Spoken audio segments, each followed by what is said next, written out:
Então, depois de instalar os drives aqui e reiniciar, nós vamos logar novamente no servidor.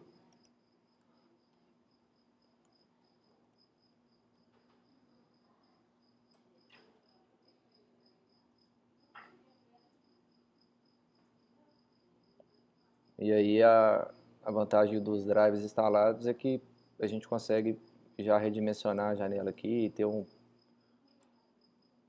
pouco mais de resolução na tela do servidor virtual. Antes de iniciar a instalação dos serviços aqui, vamos só conferir rapidamente se o que a gente definiu de IP e de hostname ficou realmente correto, né? Então, vamos abrir o prompt de comando aqui, conferir o IP com o ipconfig, e aí ó, endereço IPv4 92.168.100.1, o getter padrão 100.2, dá um ipconfig /all para a gente ver as configurações de DNS também, é um DNS primário 100.1 e o alternativo 100.2. E por último o hostname, que nós definimos como SRV Windows. Então, a princípio o checklist inicial está todo completo, todo configurado corretamente. A gente vai começar a instalação dos serviços. O primeiro serviço a ser instalado vai ser o serviço de DNS, para que a gente possa ter um servidor de Active Directory, né, para gerenciar usuários e computadores da nossa rede.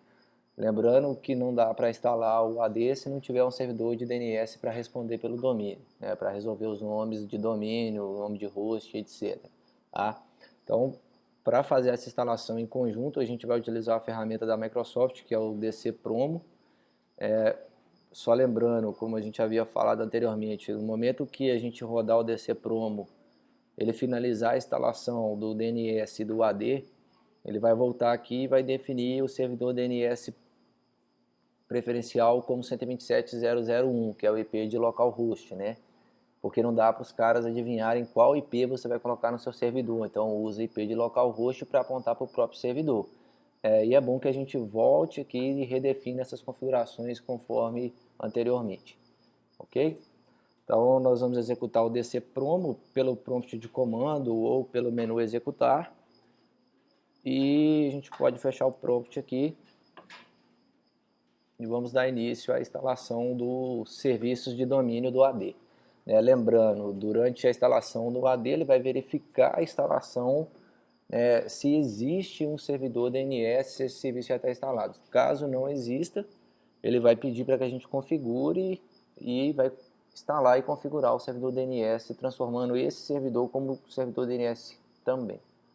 Ok?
Ó, aí abriu o assistente de instalação aqui de serviços de domínio do AD. Nós vamos optar pela instalação em modo avançado. Avançar. Aqui ele vai explicar sobre a compatibilidade do sistema operacional em relação a outros sistemas operacionais, a outros controladores de domínio mais antigo. Nós vamos avançar e ele vai perguntar se a gente está adicionando um controlador de domínio a uma floresta já existente ou criando um domínio em uma nova floresta, né? E nós vamos optar, obviamente, por criar um novo domínio em uma nova floresta, porque nós não temos nenhum domínio, nenhuma floresta ainda. Avançar. E aqui ele pede para que a gente defina o nosso FQDN, que é o nome de domínio totalmente qualificado, né, que vai ser composto pelo nome e a extensão do domínio, vamos dizer assim. No planejamento lá a gente definiu que seria o nosso sobrenome, né, representando uma empresa, e o ponto local para representar um domínio interno, né, um domínio local aí de uma rede interna de uma empresa. Vamos definir aqui como bruse.local. Avançar. Ele vai verificar se já existe esse nome de floresta, nome de domínio, né? Porque não pode haver mais de um domínio com o mesmo nome na floresta, e aí ele já vai também verificar a existência ou não do servidor DNS, né, para fazer essa verificação.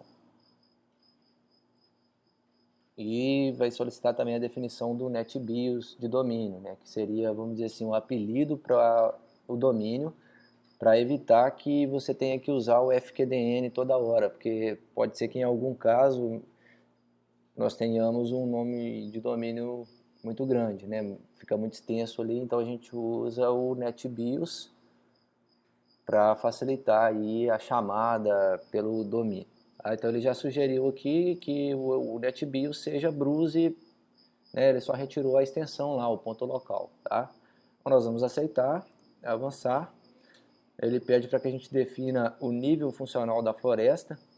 Isso aqui é importante quando houver a necessidade de comunicar com outros controladores de domínio, que foi aquela primeira explicação que ele mostrou lá. No nosso caso, a tendência é que a gente comunique com controladores de domínio também 2008 ou superiores, né? Então nós vamos marcar aqui o Windows Server 2008 para que a gente tenha mais recursos em relação a esse conceito de controlador de domínio, floresta e etc. Avançar. E agora sim ele verifica a existência do servidor DNS, né? Caso não encontre um servidor DNS, ele vai instalar e configurar e transformar esse servidor em um servidor DNS para que ele possa ser também um controlador de domínio, ok? Então ele não encontrou e aí ele sugere, selecione opções adicionais para o controlador de domínio. Além de controlador de domínio, esse servidor precisa ser um servidor DNS, porque eu não tenho um servidor DNS na rede ainda, né? Eu tenho que ter. Então, obviamente, a gente vai deixar marcado aqui. Além disso, ele vai colocar esse servidor como catálogo global, né? E não dá para desmarcar. Por quê? Porque nós precisamos de um catálogo global para o domínio, como esse é um controlador de domínio primário, obrigatoriamente ele tem que ser um catálogo global para o nosso domínio. A floresta está nascendo agora, o domínio está sendo criado agora, precisa de um catálogo global, então não tem jeito, tem que ser catálogo global. Basicamente, esse cara é que vai armazenar todas as informações de usuários, computadores, dispositivos do nosso domínio em geral. Essa é a ideia do catálogo global. E uma outra opção aqui é o controlador de domínio somente leitura, que já está desmarcada e eu não consigo marcar, porque não dá para transformar esse controlador de domínio em um controlador de domínio somente leitura, porque esse é o controlador de domínio primário. Então não pode ser somente leitura, ok? Então nós vamos clicar em avançar. Mais uma vez ele vai verificar a configuração do DNS.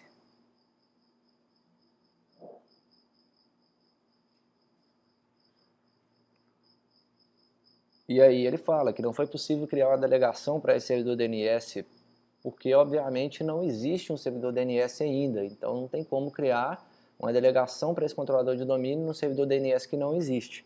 E ele pergunta se você quer continuar. Se a gente continuar, o que ele vai fazer? Vai instalar o servidor DNS para a gente, que é o que a gente precisa que seja feito. Então, deseja continuar? Sim. Ok, ele vai mostrar aqui as pastas padrões do AD, que são a pasta do banco de dados, a pasta dos arquivos de log e a pasta sysvol, que é uma pasta compartilhada com os membros do domínio, com os usuários do domínio. É uma pasta muito importante para a gente acessar os scripts de logon, as políticas de segurança que forem definidas no domínio e etc. Seria bom se nós tivéssemos uma partição separada, um disco separado para otimizar o desempenho e armazenar esses bancos de dados lá, mas nesse primeiro momento não há tanta necessidade de fazer isso. Então a gente vai deixar tudo padrão e vai clicar em avançar, e aqui ele pede para definir a senha de restauração. Essa senha é importante e é necessária caso haja necessidade de restaurar, por exemplo, um backup do DNS, um backup do banco de dados do AD e etc. Então, vamos definir a mesma senha de administrador lá para não correr risco de perder essa senha aqui e não conseguir restaurar um backup, por exemplo. Avançar, ele vai fazer um resumo de tudo que nós definimos aqui em relação à configuração do AD. O novo nome do domínio é bruse.local, netbios é bruse.local, nível funcional da floresta é o Windows Server 2008, vai ser um catálogo global, vai ser um servidor DNS e o controlador de domínio somente leitura marcado como não, e as pastas básicas aqui do banco de dados do AD e do sysvol.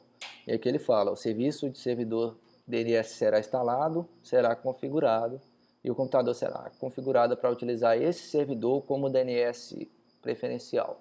Ou seja, nesse momento ele vai definir o IP do DNS preferencial para 127.0.0.1. Então, está tudo certo, a gente vai clicar em avançar, ele vai instalar e configurar o DNS e o AD. Essa instalação ela só entra em funcionamento após reinicializar o computador. Terminando a instalação é obrigatório que a gente reinicie, então nós já vamos deixar marcado aqui, reinicializar ao concluir, e agora basta que a gente aguarde que ele finalize a instalação e reinicialize o computador para que a gente tenha DNS e AD funcionando. Ok?